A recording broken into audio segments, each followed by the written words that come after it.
नमस्कार दोस्तों, मेरा नाम है राज के वर्मा और आप देख रहे हैं रिपोर्टर जी। अगर आपने रिपोर्टर जी चैनल को सब्सक्राइब नहीं किया तो दोस्तों सबसे पहले चैनल को सब्सक्राइब जरूर कर लीजिए। चलिए एक बार फिर से बात करते हैं हरियाणा विधानसभा चुनाव की। हरियाणा के विधानसभा चुनाव की घोषणा हो चुकी है। ऐसे में तमाम पॉलिटिकल पार्टीज की कोशिश यही है कि किसी तरह से इन चुनाव को जीतकर हरियाणा की सत्ता तक पहुंचे और हरियाणा का किंग बने। लेकिन हरियाणा का किंग कौन बनेगा ये तय करेगी हरियाणा की जनता, जो कि 4 अक्टूबर को नतीजों के बाद साफ हो जाएगा। लेकिन इस कतार में जो असल फाइट है वो बीजेपी और कांग्रेस के भीतर के साथ ये फाइट है।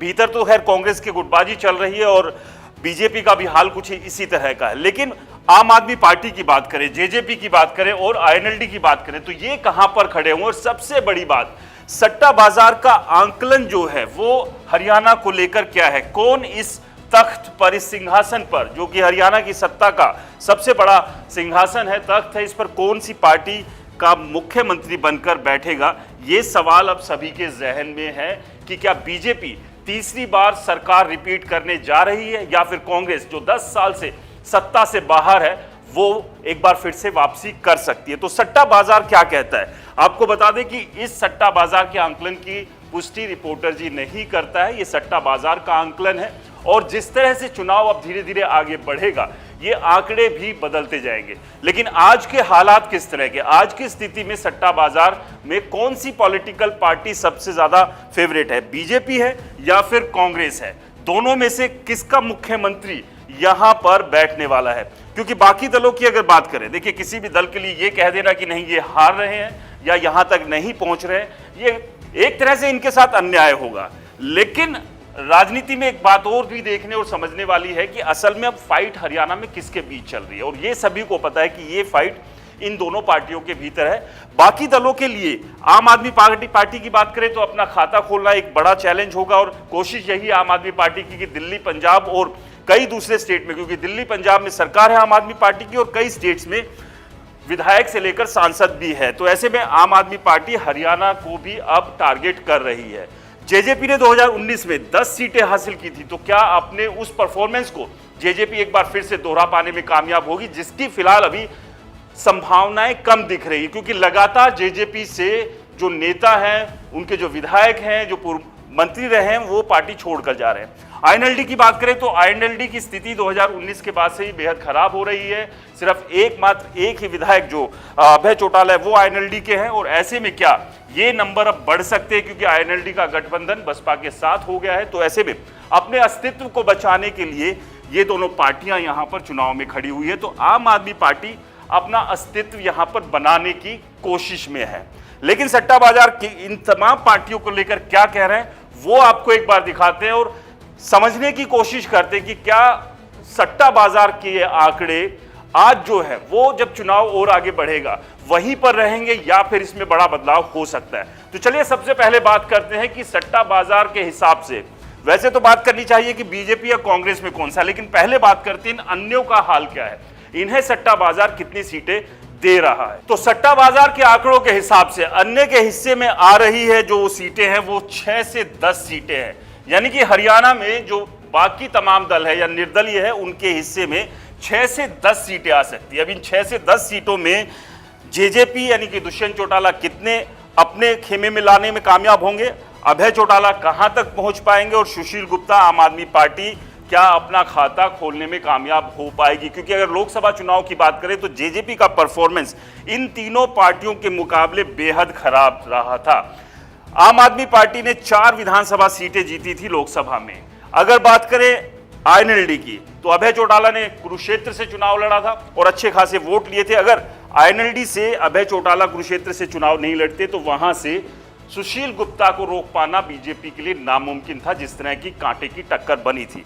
और वहीं अगर बात करें जेजेपी की तो 1% से ज्यादा का भी जो वोट शेयर है उससे भी कम जेजेपी रह गई थी हरियाणा में। तो ऐसे में जेजेपी की हालत लोकसभा चुनाव में कुछ अच्छी नहीं रही थी। तो ऐसे में जेजेपी अब इन 6 से 10 सीटों में से कितनी ले पाने में कामयाब होगी ये अपने आप में बड़ा सवाल है। क्योंकि न केवल ये तीनों दल इन 6 से 10 सीटों पर फाइट करते नजर आएंगे बल्कि इसमें निर्दलीय भी काफी है जो कि यहां से वो सीटें निकाल सकते हैं, जो कि इनके खाते से कम हो जाएगी। अब ऐसे में समझते हैं कि बीजेपी कहां खड़ी हुई है, क्योंकि बीजेपी दावा कर रही है लगातार वो हरियाणा में तीसरी बार सरकार बनाने की तरफ जा रही है। लेकिन क्या सट्टा बाजार के अनुसार बीजेपी तीसरी बार सरकार बना पाएगी जो आज के हालात है? तो वो भी आपको दिखाते हैं कि सट्टा बाजार बीजेपी को लेकर क्या कुछ कह रहा है। तो सट्टा बाजार में बीजेपी की कुछ स्थिति ये है। सट्टा बाजार के अनुसार बीजेपी 24 से 26 सीटों पर फिलहाल खड़ी हुई है।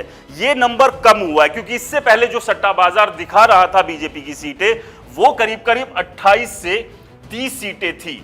यानी कि यहां पर 4 सीटें कम हुई हैं बीजेपी की। यानी कि अब से अगर 15-20 दिन पहले की बात करें तो सट्टा बाजार के अनुसार बीजेपी 28 से 30 सीटें ले रही थी, लेकिन चुनाव की घोषणा के बाद ये सीटें 4 कम हुई है। यानी कि वो आंकड़ा 24 से 26 पर आ गया है। तो क्या हरियाणा में चुनाव जल्दी कराने का नुकसान बीजेपी को यहां हो रहा है? क्योंकि कहीं ना कहीं ये माना जा रहा था कि बीजेपी भी चाह रही है कि जल्द चुनाव हो और ऐसे में जो बाकी पॉलिटिकल पार्टीज हैं उन्हें ज्यादा कुछ तैयारी करने का मौका ना मिले। लेकिन क्या ये दावा या दाव बीजेपी का उल्टा पड़ रहा है? क्योंकि जो सट्टा बाजार कुछ 2-3 सप्ताह पहले ये कह रहा था कि बीजेपी 28 से 30 और बीजेपी को भी लग रहा था कि ये नंबर शायद बढ़ेंगे, वो नंबर अब घटकर 24 से 26 पर आ गए। यानी कि बीजेपी की स्थिति इस बार के विधानसभा चुनाव में सट्टा बाजार के अनुसार ठीक नहीं है।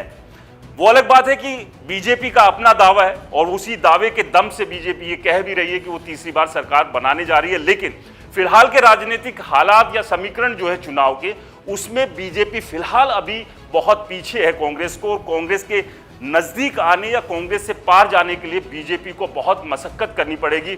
यानी कि किसी ऐसे चमत्कार की उम्मीद जो बीजेपी ने मध्य प्रदेश, छत्तीसगढ़ और राजस्थान में करके दिखाया था पिछले जो चुनाव हुए थे उन्हीं में, अगर वही चमत्कार बीजेपी के साथ इस बार हरियाणा में हो जाता है तो हरियाणा का किंग बीजेपी एक बार फिर से बन सकती है। लेकिन क्या यह चमत्कार होगा? जिस तरह से उन 3 राज्यों में बीजेपी ने एकदम से उलटफेर कर दिया था और उन राज्यों में भी यही कहा जा रहा था कि बीजेपी कहीं भी दूर दूर तक नहीं है।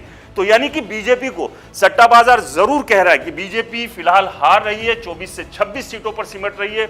लेकिन इस बात को भूलना नहीं होगा तमाम पॉलिटिकल पार्टी को कि बीजेपी आखिर में हारी हुई बाजी को पलटना जानती है। लेकिन क्या इस बार हरियाणा में इस बाजी को बीजेपी पलट पाएगी? यह अपने आप में बड़ा सवाल है। अब बात करते हैं कांग्रेस की कि कांग्रेस की अगर सट्टा बाजार में अन्य और बीजेपी के हिस्से में इतनी ही सीटें हैं तो इससे साफ है कि सरकार सट्टा बाजार के हिसाब से, जो कि आज का आंकलन है, हरियाणा में कांग्रेस बनाती हुई दिखाई दे रही। तो हरियाणा में कांग्रेस की जो स्थिति है सट्टा बाजार के हिसाब से, हम आपको बार बार कह रहे हैं कि ये जो आंकड़े हैं वो सट्टा बाजार के हैं, रिपोर्टर जी के नहीं है।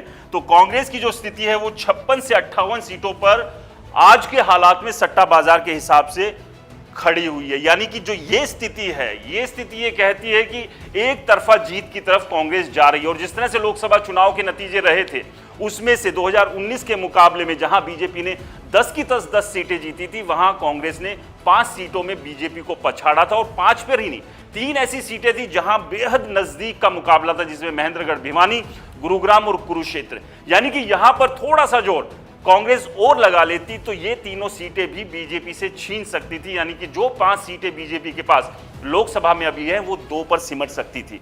खैर, अब बात विधानसभा चुनाव की है। तो ऐसे में सट्टा बाजार फिलहाल हरियाणा में अगर किसी को किंग बना रहा है तो वो हरियाणा में बना रहा है कांग्रेस पार्टी को, जो कि 56 से 58 पर इस तख्त पर बैठती हुई नजर आ रही है। लेकिन अब इसमें एक बड़ा सवाल यह कि अगर कांग्रेस के पास 56 से 58 सीटें आती है तो क्या भूपेंद्र सिंह हुड्डा को कांग्रेस मुख्यमंत्री बनाएगी? ये अपने आप में बड़ा सवाल है और इस सवाल को लेकर खासी चर्चाएं भी हैं। क्योंकि अगर 2005 की बात करें तो कांग्रेस ने 67 सीटें जीती थी। 67 सीटें जीतने के बाद किसी को भी ये उम्मीद नहीं थी कि भजनलाल मुख्यमंत्री नहीं होंगे। और उस वक्त उलटफेर करते हुए, यानी कि भजनलाल का तख्ता पलट करते हुए कांग्रेस ने भूपेंद्र सिंह हुड्डा को मुख्यमंत्री बनाया था। तो क्या अगर इतनी सीटें आती है 56 से 58, तो क्या भूपेंद्र सिंह हुड्डा इस तख्त पर नहीं बैठ पाएंगे? कोई और कांग्रेस का नेता होगा जो कि यहां पर मुख्यमंत्री के तौर पर नजर आ सकता है। आपको क्या लगता है? हमें कमेंट्स कर जरूर बताएं। और रिपोर्टर जी चैनल को सब्सक्राइब नहीं किया तो दोस्तों चैनल को सब्सक्राइब करना ना भूलें।